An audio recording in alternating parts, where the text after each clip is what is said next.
Welcome to the training program, Methanol as Alternative Fuel in Maritime. This 13-module course is for marine engineers, deck officers, and shipping industry professionals, covering properties, hazards, bunkering, regulatory compliance, and emergency response.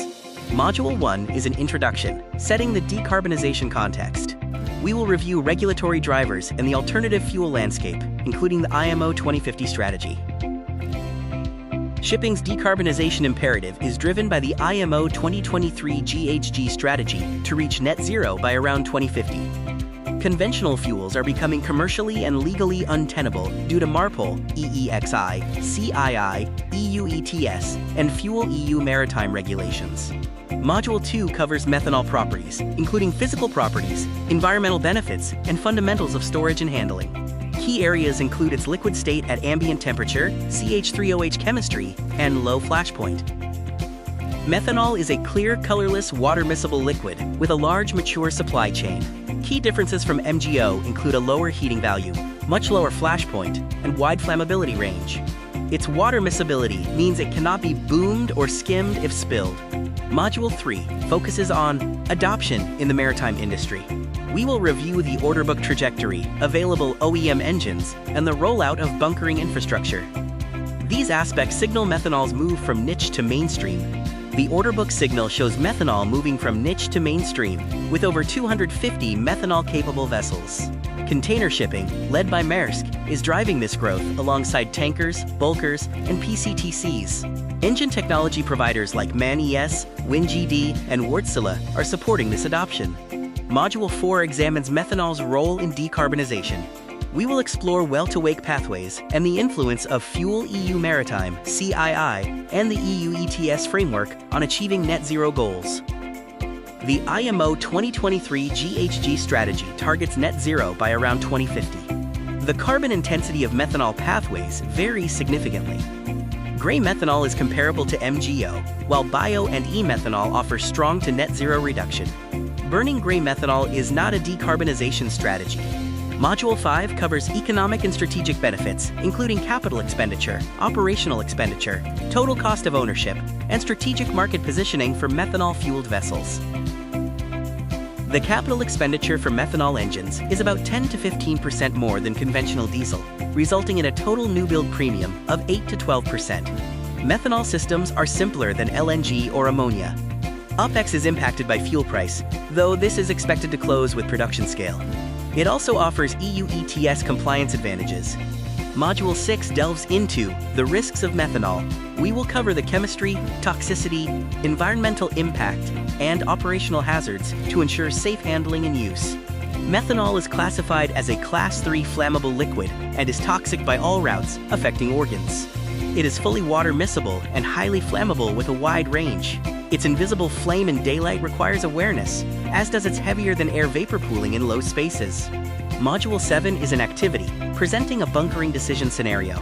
You will apply the knowledge from modules 1 through 6 to a realistic case, testing your decision-making abilities. The scenario involves the MV Northern Pioneer at Rotterdam performing TTS bunkering. You will review 6 observations made during morning rounds.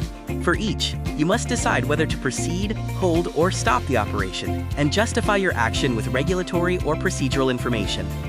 Module 8 covers bunkering operations, focusing on pre-bunkering, transfer procedures, post-bunkering, and environmental protection. These procedures are critical for safe and compliant fuel transfer. Methanol bunkering follows the conventional structure, including agreement, preparation, connection, transfer, disconnection, and documentation. Additional controls are needed for low flash point fuel, such as vapor management and dry disconnect couplings. Post-bunkering involves critical procedures. Disconnection includes closing valves and draining hoses safely into drip trays. Sampling requires representative samples per ISO 6583 for quality, and documentation involves signing the bunker delivery note and updating the fuel record book. Module 9 addresses methanol leaks. We will review detection methods, initial response steps, isolation procedures, and necessary ventilation protocols for managing hazardous vapor accumulation. Detecting methanol leaks is challenging. The flame is nearly invisible in daylight, and the sweet odor is only detectable well above safe exposure limits. Vapors are heavier than air and pool in low areas, requiring fixed and portable gas detectors, visual inspection, and thermal imaging. Module 10 is dedicated to spill response, covering on-deck and overboard spill containment, cleanup, and disposal procedures to protect the crew and environment. Spill containment priorities are to stop the source first, then contain the spread. Block drains and waterways, as methanol is fully miscible in water. Use ARAFFF foam to suppress vapors and continuously monitor LEL levels around the spill perimeter.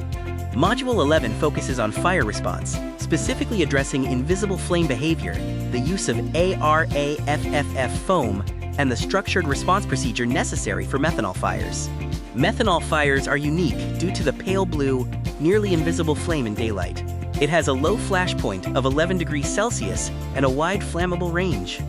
Firefighters may not feel the low radiant heat from a distance. Combustion also produces formaldehyde and carbon monoxide. Module 12 outlines the key points of emergency response.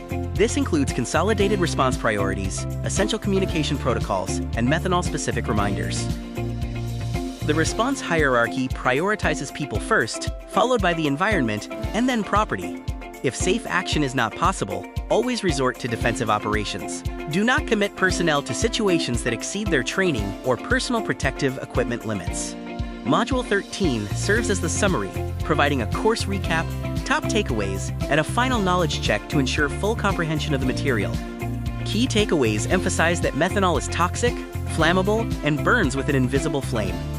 Always wear PPE to prevent blindness or death. Bond and ground every transfer, and exclusively use ARAFFF foam for fires. Utilize stop work authority and report all near misses. For further reference, consult the Methanol Institute Safe Handling Manual and your site-specific safety data sheet. Your next steps are to complete the assessment, conduct a hazard walkdown, and plan for annual training refreshers. Q2 enrollment for full fleet integrations is closing soon. Fewer than a dozen onboarding slots remain.